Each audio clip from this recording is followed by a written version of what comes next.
production from rice straw and the way ahead for biohydrogen technology. Am I audible enough? Okay, fine. So first of all, we'll see that what types of waste are there and which form of energy it could produce. So there are various materials or the various waste, as previously described by the Kisan, that there are different types of waste, and we need to take into consideration what type of waste are there and what kind of energy we could harvest from that different waste. So there can be a problem of what kind of waste can be used for what kind of microorganisms, because in fact we can take our own example as a human being, that some of us are vegetarians, some of us are carnivores. So like that, some prefer vegetables and some prefer animal food more. So in the same way, there are certain microflora associated with different kind of waste, and few of them only can be utilized for different types of waste.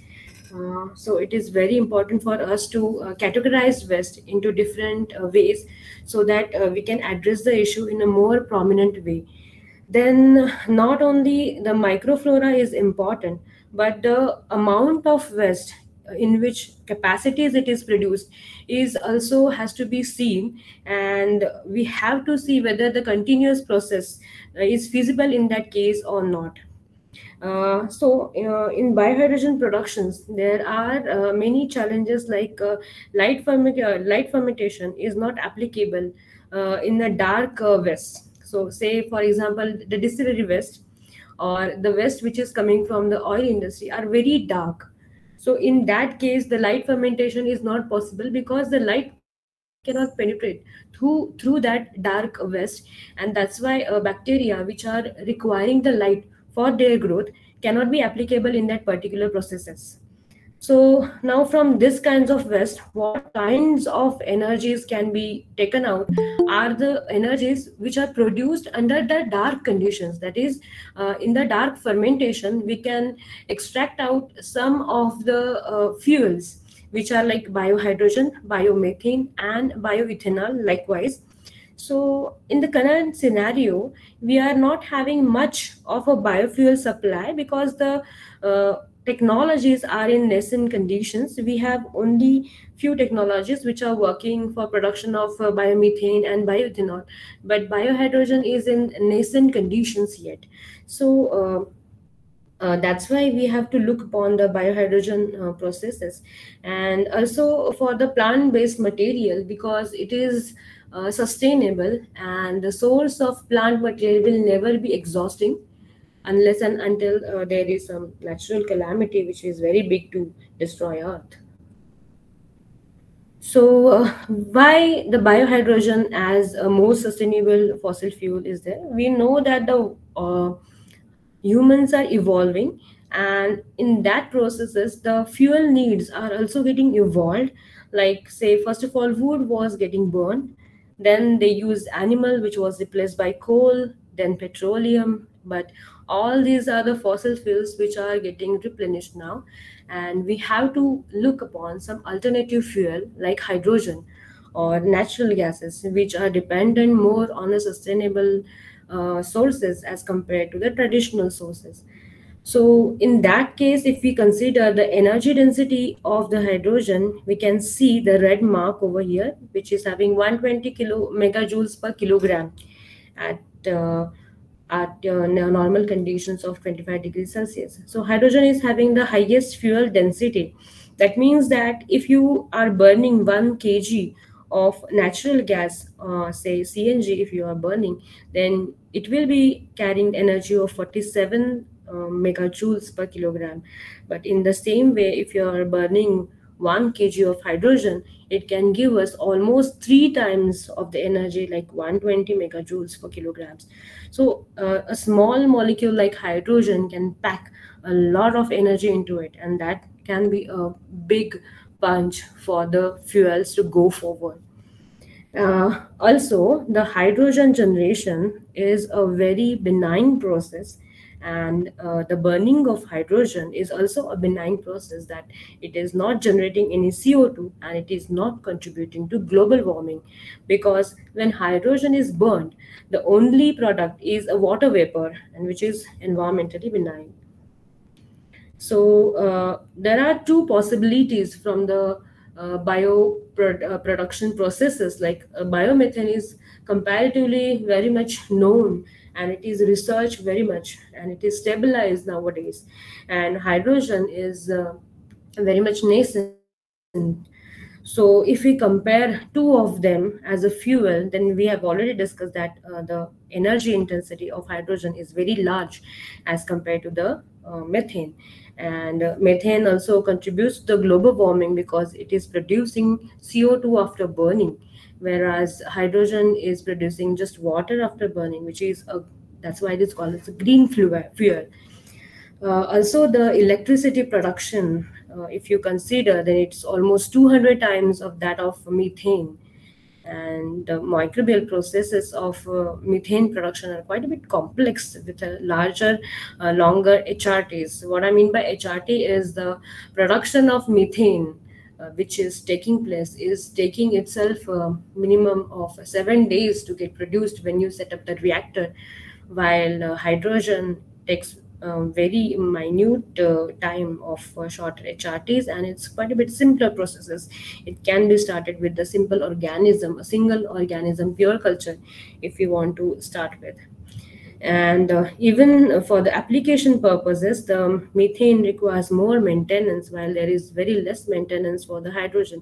If you consider the hydrogen cars, because there is no carbon involved in the engines over here, the engines are pretty clean, and the hydrogen cars are almost maintenance free apart from the wear and tear.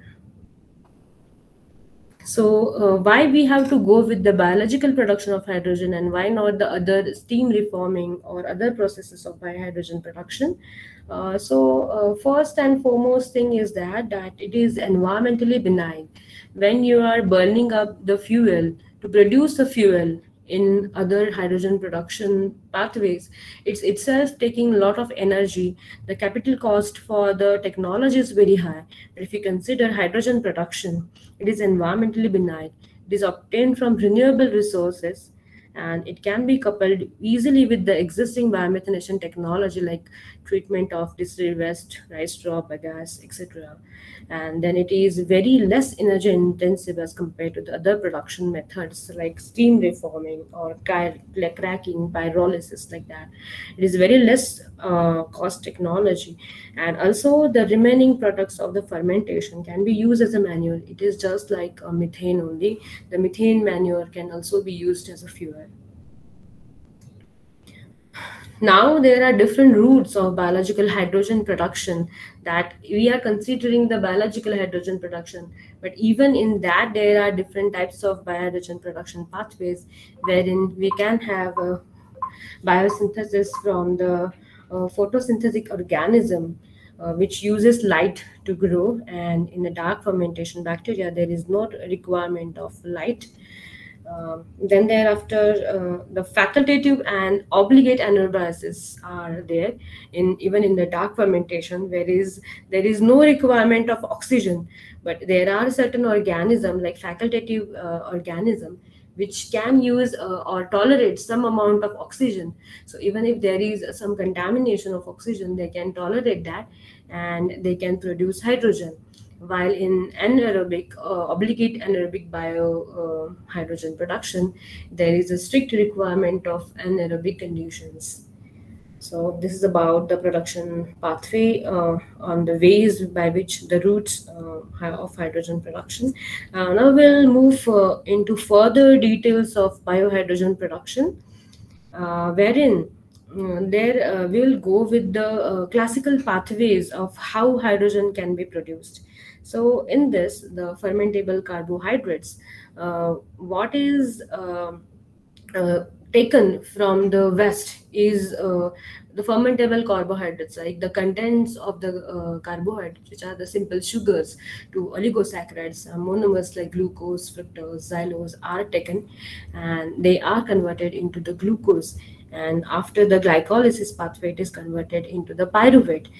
And in anaerobic reaction, the fate of that pyruvate is into either lactate or formate, butyrate or butanol, and ethanol. We all know that already ethanol, butanol are the great fuel capacity having molecules.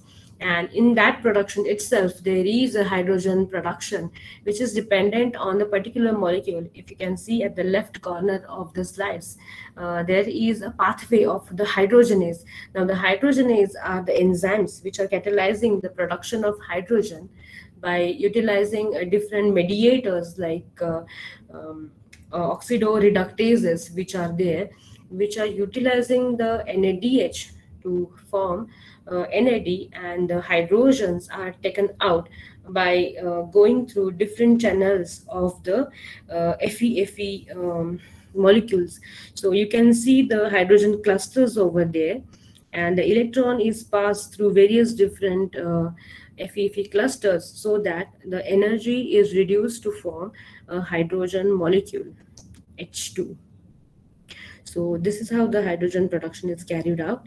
And generally in the hydrogen production anaerobic pathway, it is governed by the reduction of GD3PH, NFOR, and PFOR. These are the molecule pyruvate ferredoxine oxidoreductase, and other molecules which are contributing to the hydrogenase for conversion of electrons into the hydrogen.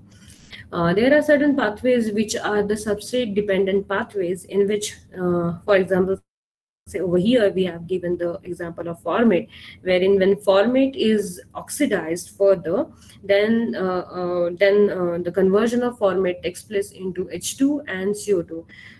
So the different enzymes work in different manner to give us hydrogen in different ways. So we have already discussed this. Let's keep this. So I'll be presenting what so far I have done at ARI, Agarkar Research Institute, where I worked for the biohydrogen production from the pure culture.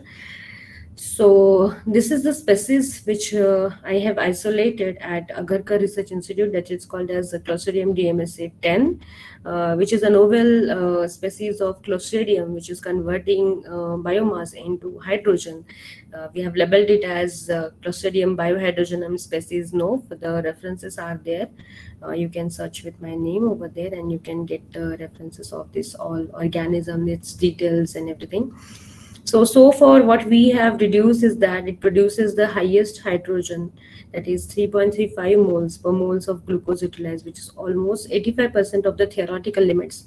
What does that mean is that if we calculate theoretically that there is X amount of hydrogen which has to be produced by a particular amount of biomass, then out of that 85% will be produced by this organism, that it has got the capacity to convert that much amount of glucose into hydrogen.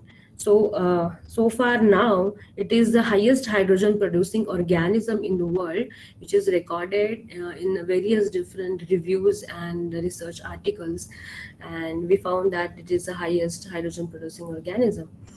So we did this polyphasic identification, and we found that it is a novel organism, and thus we denominated it as Clostridium biohydrogenum due to its capacity to produce enormous amount of hydrogen from waste and normal substrate like glucose, starch, sugarcane juice, a variety of pure substrate it utilizes, as well as it can utilizes various different waste substrates like distillery wastewater, starch wastewater, then concept liquor, de-oil cakes of castor, currants, neem, safflower, and so many different other unexplored wastes can be used, which are rich in carbohydrates and fermentable sugars.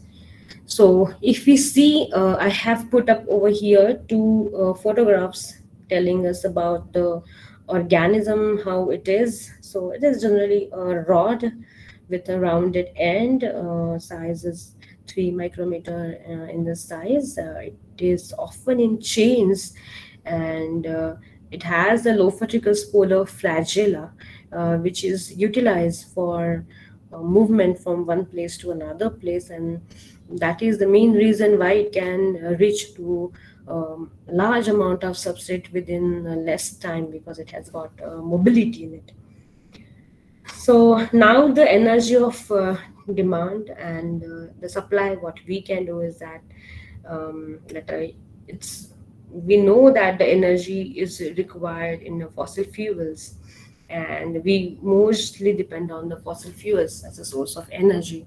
It's not renewable and it's rapidly depleting, and therefore we need a sustainable alternatives for the fossil fuels, and biofuel is looked upon that, and especially fuels from the sustainable sources like waste, which we have discussed over here, the distillery wastewater and all, which we are utilizing for this purpose, so that we can have a continuous supply of hydrogen. So what we did is we have optimized this biohydrogen production from this organism so as to give us conditions wherein we can apply it to some plus minus 10% to every other waste. So what it required is the pH 5 at temperature of 37, and the substrate concentration we have tested 1%, which is giving the best efficiency in conversion to hydrogen. The carbon sources which are used are glucose, maltose. There are various different carbon sources, but the most optimum results are given by the glucose and the maltose. The nitrogen sources are like organic nitrogen sources. It can utilize like peptone, yeast extracts, soybean meal, and all sorts of organic nitrogen sources it can use as a source of nitrogen. The CS2N ratio is optimum for optimum hydrogen production is 2:1. Butyrate to acetic ratio, we have seen that it is playing the key role in biohydrogen production, and in certain papers they have said that acetate production pathway is the main pathway which can give us the maximum hydrogen production.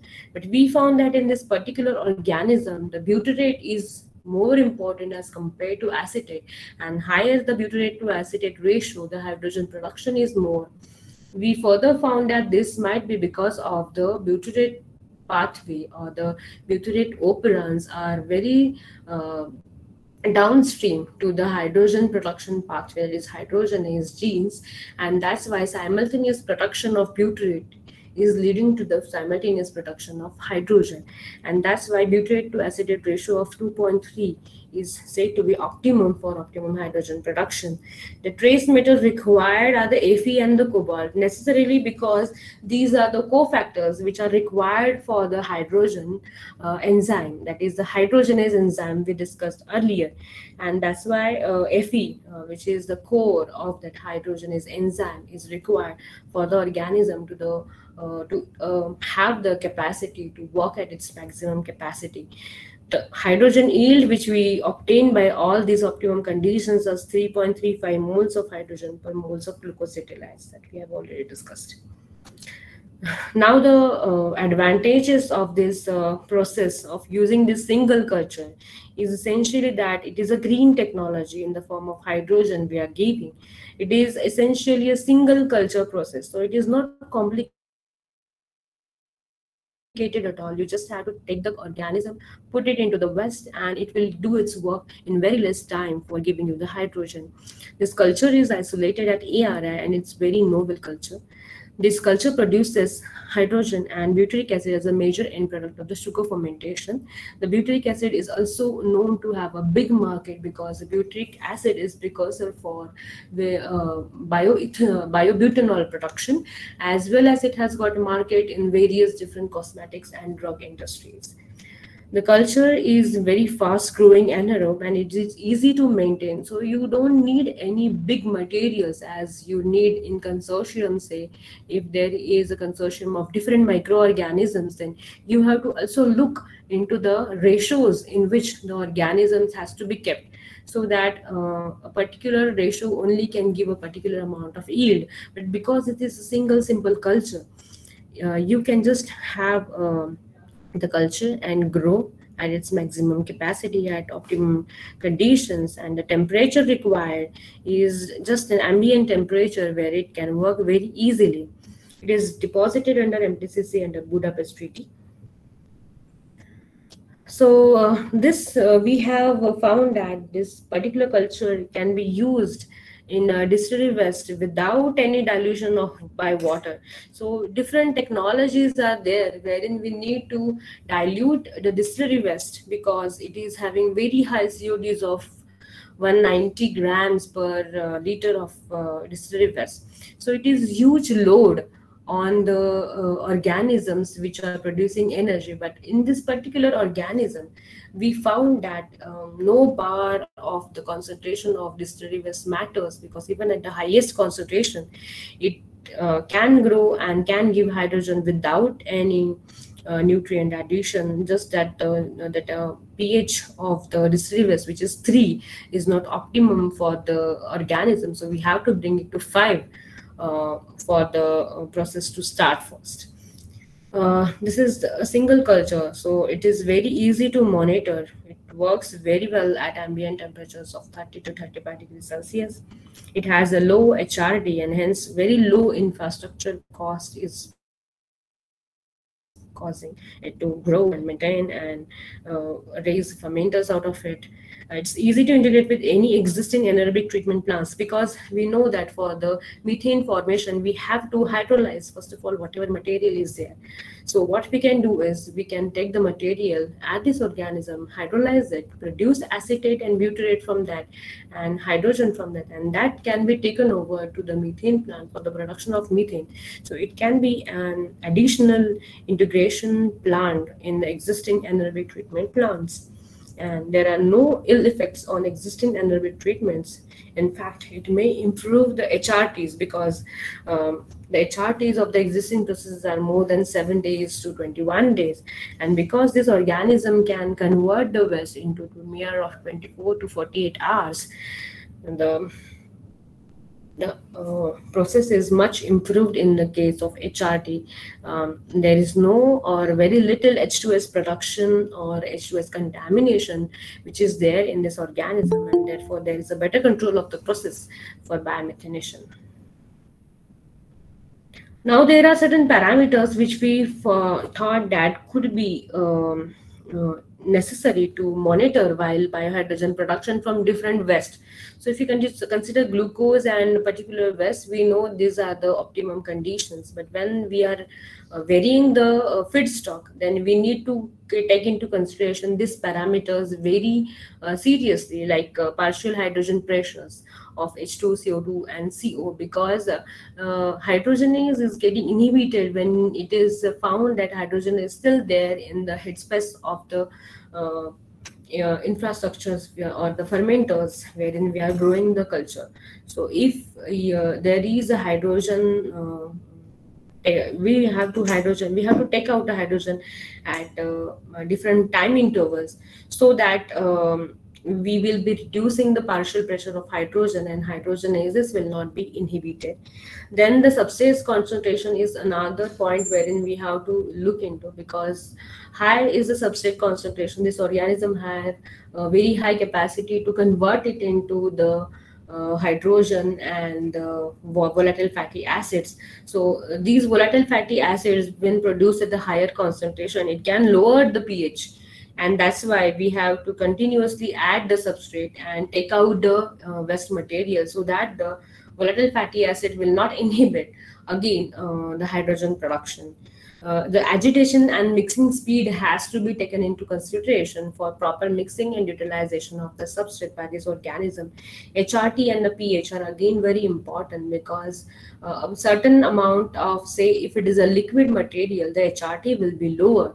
But if it is a solid material, then the HRT, that is the hydraulic retention time or the treatment period of that particular waste along with this organism, will be very high. The nitrogen compound, in which we say the organic nitrogens and inorganic nitrogen. So we found that this organism specifically require organic nitrogen, and it cannot be grown in inorganic nitrogen supplies, like we use ammonium chloride, or if we use urea, or if we use say ammonium sulfate, ammonium chloride. No, then this organism may not grow in that particular waste. So we have to supply it with the organic nitrogen like soybean waste or concept liquor, etc., so as to get it into functioning.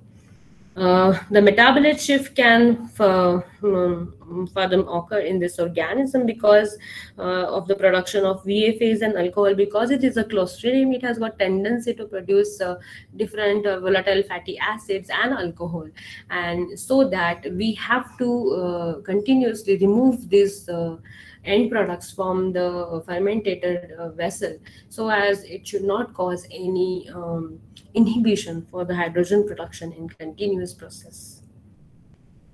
Now, strategies to overcome these inhibition is process optimization. So we have already done this process optimization, and we know the optimized parameters: reduction of partial hydrogen pressure, metabolic engineering of the strain, development of O2 resistant hydrogenases, then directing metabolic flux towards the format hydrogen lyase and PFR system. These are all something which I already discussed in the earlier slide. So one more thing which we thought about is that we know this organism can go forward with waste, and that is organic rich waste. So we are thinking of biohydrogen production from the rice straw. Now, as we know, as we thinking about the rice straw is abundant in agricultural waste. So its global quantity almost exceed 500 million tons. So then this increase in the crop production but demand, we already know that there are certain environmental and health issues in the Delhi, that the crop is getting burned up due to the methane formation over there, and that is causing a fog and so many other problems of the health and environment in Delhi. So we have to have certain solution on that. So we thought that can we think about rice straw as a great substrate for this hydrogen production. But we found that it's easy to take high carbohydrate contents and just have biohydrogen from this organism, but we face the challenges as to convert the lignocellulosic materials into carbohydrate rich materials like cellulose and hemicellulose. So lignite has to be separated from lignin, has to be separated from this particular lignocellulosic material so as to expose its carbohydrates, and then this organism can give us very high amount of hydrogen. So we come up with pre-treatments like mechanical, chemical, or biological as such. We know that rice straw is something which is not a waste until it is wasted. So basically it is like simple staple food. This I already explained. I think I just changed the position of the slide. So this is what I was talking about. You can see the picture of rice burned in Punjab, and what we can see is the fog coming out, which is captured by the NASA Visible Earth, and we can see that it is causing the health problems and environmental problems. A lot amount of rice is produced, and the production in India is the second most highest in the production in the rice. So we have to have solution on that. So this is the bioprocess for biomethanation, which we know already. This is the existing technology already given. So how we can integrate the hydrogen production with this biomethanation process? So what we have is that it is having the advantage of renewable, economical, and reduced GHG greenhouse gases. And application is power generation and vehicular fuel. So the rate limiting step would be of production of the complex waste material into the hydrolysis, into the compounds which are like utilizable by these organisms. So this pre-treatment methods which I was already talking about can be given a thought for the rice straw to be considered as the best feedstock for the biohydrogen production. There are different mechanisms which are existing in the in today's date, like physical pre-treatment methods like mechanical, thermal, and ultrasonic destruction of the rice straw. You can see on the left there is an intact rice straw which is packed with hemicellulose and cellulose, but it is having the lignin boundary over there. So first of all, we have to degrade this lignin boundary.